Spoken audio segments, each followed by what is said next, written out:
안녕하세요. 역사 돋보기입니다. 역사는 관점이나 시선의 차이를 두면 같은 사건이라도 완전히 다르게 해석되기 때문에 참 재미있는 것 같습니다. 조선 전기 아주 유능한 두 절친 청년이 한때 뜻을 의기투합했으나 결국 서로 완전히 다른 길을 걷게 되었습니다. 바로 성삼문과 신숙주인데요. 세종대왕의 한글 창제 프로젝트에 참여하며 세종의 총애를 듬뿍 받고 있던 두 사람은 수양대군의 단종 왕위 찬탈기를 두고 서로 다른 선택을 합니다. 매죽한 성삼문은 지금의 충청도 홍성에서 태어났습니다. 성삼문은 조선의 개국공신 집안이고 큰 증조부 성성리는 이성계와 함께 고려 멸망에 아주 깊게 관여한 사람 중 한 명입니다. 더불어 성삼문의 할아버지와 아버지는 외구 토벌과 여진족 토벌에 투입된 적도 있는 군인이었습니다. 성삼문은 군부 가문인 거예요. 이 성삼문은 어릴 적부터 시와 문장에 능했고 1438년 세종 제위 20년 20살의 나이로 과거 문과에 급제했습니다. 과거 급제 후 성삼문은 세종대왕의 싱크탱크 기관인 집현전으로 발령받습니다. 집현전 근무는 성삼문에게 정말 그의 학식과 커리어 면에서 큰 도움이 됐는데요. 집현전에서 만난 또래, 신숙주, 박팽년, 하위지 등 스터디 그룹을 만들어 북한산에 있는 진관사라는 절에서 학문 연구에 종사하게 됩니다. 사가독서라고 세종대왕이 집현전 학자들에게 휴가를 주고 학문 연구에 종사시켰습니다. 세종대왕은 그냥 관료인들이 임명만 하는 게 아니라 인재를 양성하는 거죠. 이때 성삼문이 신숙주와 더불어 집현전 학자들과 절친이 됩니다. 성삼문과 신숙주는 1살 차이입니다. 이 세종 말년에는 세종대왕이 한글 창제 프로젝트의 왕자들과 공주들 그리고 집현전의 일부 학자들을 동참하게 했는데 이때 투입됐던 집현전 멤버가 성삼문과 신숙주였습니다. 여기서 성삼문은 주로 대외적으로 자료 수집 업무를 담당했던 것으로 보입니다.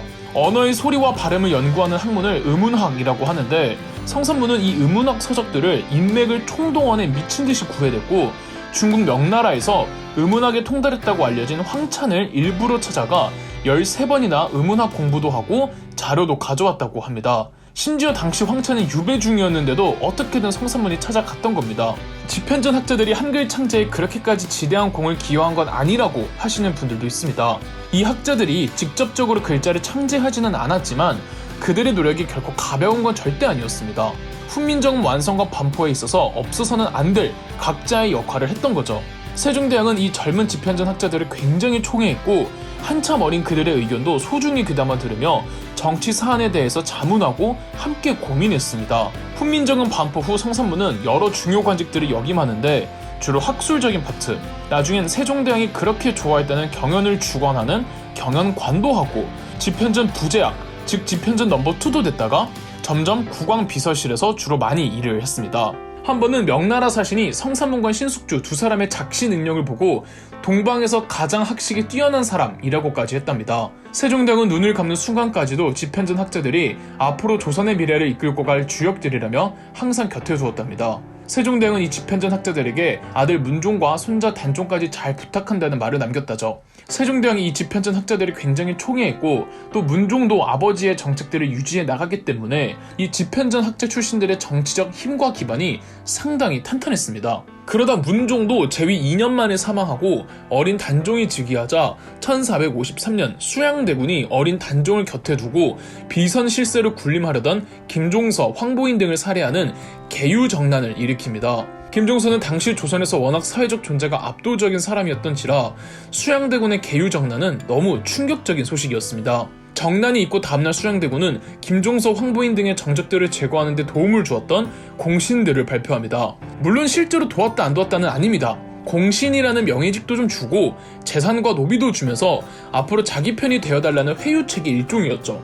자, 그런데 이 중엔 성삼문도 있었습니다. 아까 말씀드린 대로 집현전 학자들의 정치 기반이 워낙 탄탄했기 때문에 이들을 포섭할 필요가 있었습니다. 성삼문은 계유정난 이후 관직 승진도 엄청 합니다. 그렇다고 성삼문이 처음부터 수양대군을 맹비난했느냐 하면 그건 애매합니다. 수양대군이 김종서 등을 죽인 직후 성삼문은 자신이 3등 공신에 책봉된 것에 대해 불만을 품은 언급을 했고 수양대군의 정적이었던 수양대군의 친동생 안평대군을 김종서와 묶어 처벌하라고 먼저 아른 사람도 성삼문이었습니다. 그러면서도 성삼문은 책봉된 공신들의 연회 자리에는 불참하는 등 불쾌해하는 모습을 언뜻 비추었답니다. 성삼문이 왜 그런 행보를 보였는지에 대해서 설만분분합니다. 성삼문도 신숙주처럼 수양대군이 김종서 등을 제거한 것에 대해선 찬성을 했으나 왕의 찬탈에 대해서는 반대하며 멀어졌다는 설이 있고, 성삼문이 일부러 수양대군의 편인 척 보이려고 연기를 했다는 설도 있습니다. 혹은 아직까지 성삼문이 입장을 제대로 마음먹지 못했다는 설도 있죠. 계유정난으로부터 2년 뒤 삼촌 수양대군의 노골적인 정치 압박에 단종은 스스로 삼촌에게 양위를 선언합니다. 수양대군이 7대왕 세조를 즉위하면서 세조는 다시 한번 좌익공신이라는 공신 책봉 명단을 발표하는데, 여기서도 성삼문이 리스트에 있었답니다. 세조는 끝까지 신숙주를 내세워 성삼문 등의 집현전 학자 출신들을 포섭하려고 했던 겁니다. 그 또 한 번의 예로 같은 집현전 학자 출신이자 신숙주 성삼문과 같은 세대 중 하위지라고 세조 등국 후 세조의 왕권 강화 정책을 하위지가 강력하게 비판하자 세조가 처음에는 노발대발 하위지를 죽이겠다고 하고는 용서해주기도 했습니다. 그렇게 또 세조 정권이 한 2년 정도 흐른 후 1456년 결국 사단이 터집니다. 세조가 아직 수양대군이었던 시절 성삼문이 수양대군을 지지하는 발언들이 있었던 건 맞지만, 수양대군이 세조를 즉위하면서는 확실히 성삼문도 세조의 강경한 왕권 강화책에 다른 집현전 학자 출신들과 함께 반발하는 모습을 보입니다. 세조의 왕권 강화는 집현전과 재상들을 우대했던 세종대왕의 정치 이념과는 거리가 너무 멀었고, 오히려 신하들을 찍어내려 국왕의 채쓸말 정도로 격화시키려고 했던 태종 이방원의 정치 이념과 가까웠기 때문이었죠. 아마 세조의 이런 정치 이념으로 인해 성삼문은 단종을 포기시켜야겠다고 결심했는지도 모릅니다.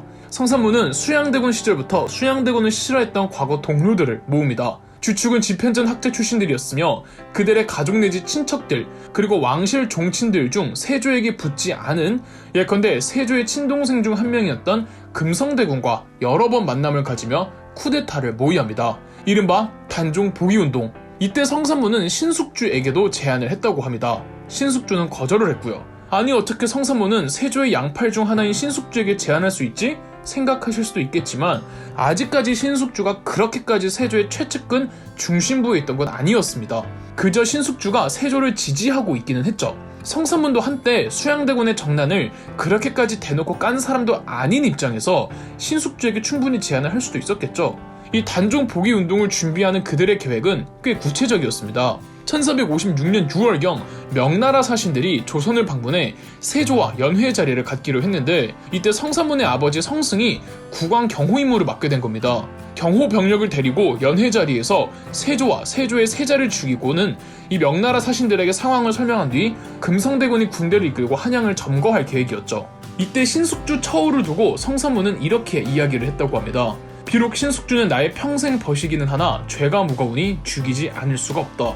그런데 이게 웬걸, 한명회가 벼랑간 세조에게 연회 자리에서 경호 병력을 빼자고 합니다. 성삼문은 경호 병력을 반드시 넣자고 강력히 주장했는데, 세조는 한명회의 의견에 따라 경호 병력을 빼기로 하죠. 야사에 의하면은 원래 예정대로 경호 병력을 이끈 채 세조를 담그는 임무를 맡은 원로 무장 세력들은 그냥 이대로 바로 치자고 했지만, 성삼문, 박팽년 등이 그냥 거사를 다음으로 미루자고 했다고 합니다.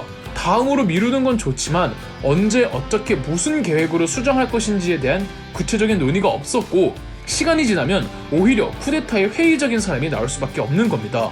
쿠데타 멤버 중 겁을 먹은 김질이 세조의 측근이었던 정창손에게 다 말을 했고, 정창손이 그대로 세조에게 고해 바칩니다. 세조는 사건 가담자들을 모조리 체포했고, 체포된 이들은 사실을 인정합니다. 성삼문은 모진 고분을 받으면서도 세조를 향해 전하라고 부르지 않고 나으리라고만 칭했다고 하며, 성삼문의 기계와 절개를 찬양하는데, 고문장에선 어땠을지 몰라도 이전까지 성삼문이 진짜로 세조한테 전하라고 안 했으면은 세조가 가만히 있었겠습니까?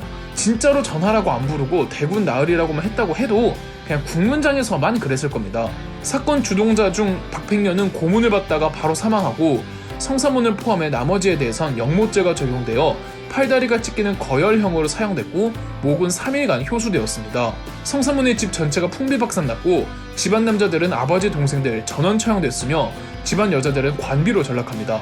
성삼문의 시체는 전국으로 흩뿌려져 버렸고, 몇백 년 뒤 조선 후기 김시습이 성삼문이 거열형을 당했던 노량진의 사육신 묘를 조성해 주었고, 다리 한쪽의 시체가 전해지던 논산에서는 사람들이 성삼문의 묘를 또 만들어 주었답니다. 흔히들 이때 사형당한 이들을 사육신이라고 부르는데, 당시에 사육신이라고 불렀던 건 아니었습니다. 나중에 남효온이 성산문 등 단종 복위운동을 조금 극적으로 묘사한 육신전에서 남효온이 단종 복위운동을 주도했던 6명, 성산문, 박팽년, 하위지, 이계, 유성원, 유흥부 등을 사육신이라고 부르면서 이름이 널리 퍼진 겁니다. 세종대왕 시절 성산문이 과거 시험을 쳤을 때 세종대왕은 법이란 만들면 폐단이 생기는 법이다. 어떻게 해야 하나? 라는 질문에 성산문은 이렇게 대답했다고 합니다. 법은 정치를 하는 도구의 하나이며 정치의 근본은 마음입니다. 윗사람이 된 자가 마음만 보존하고 법을 들어 정치를 한다면 어떤 어려움이 있겠습니까? 법에 폐단이 생기는 이유는 후대의 사람들이 마음을 보존한 채 정치를 하지 못했기 때문입니다. 법이 발표되기 전에 마음을 보존하고 기르며 바야흐로 마음의 싹을 피운다면 온갖 일이 번잡하더라도 하나하나 잘 다스릴 수 있을 겁니다. 성산문의 호는 매주컨이었습니다. 성산문은 매화 같고 대나무 같은 사람이었던 거죠. 그럼 역사 돋보기였습니다.